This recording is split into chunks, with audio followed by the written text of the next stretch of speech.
భారతదేశంలో సామాజిక న్యాయం కోసము ప్రతిసారి అడుగడుగునా మనం గుర్తు తెచ్చుకోవాల్సిన నెల ఈ నెల. ఫూలే గారి గురించి మనం గుర్తు తెచ్చుకోవాల్సిన అవసరము, ఆయన గురించి తెలుసుకోవాల్సిన అవసరం చాలా ఉంది.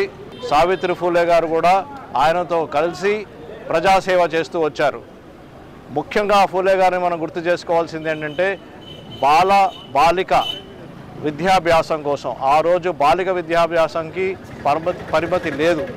ఆయన పోరాడి ఎన్నో కష్టాలు ఎదుర్కొని అమ్మాయిలకి కూడా విద్యాభ్యాసం జరగాలని పోరాడుతూ మొట్టమొదటి స్టెప్గా తన ఓన్ సతీమణి సావిత్రి ఫూలే గారికి ముందు విద్యాభ్యాసం చేయించారు.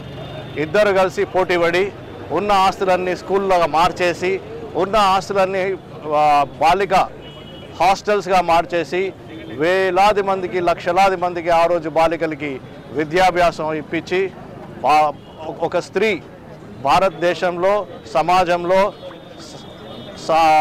సమూలంగా ఈక్వల్ రైట్స్ తీసుకోవాలి, ఈక్వల్ పార్టిసిపేషన్ చేయాలి భారతదేశ గ్రోత్లో అని ఒక చక్కటి వాతావరణం కలిగించి మహిళ అభివృద్ధి కోసం బాగా కష్టపడి, అదేవిధంగా ఫ్రీడమ్ స్ట్రగుల్లో పాల్గొన్న ఫూలే గారిని ఈరోజు తలుచుకుంటే చాలా చాలా సంతోషంగా ఉంది.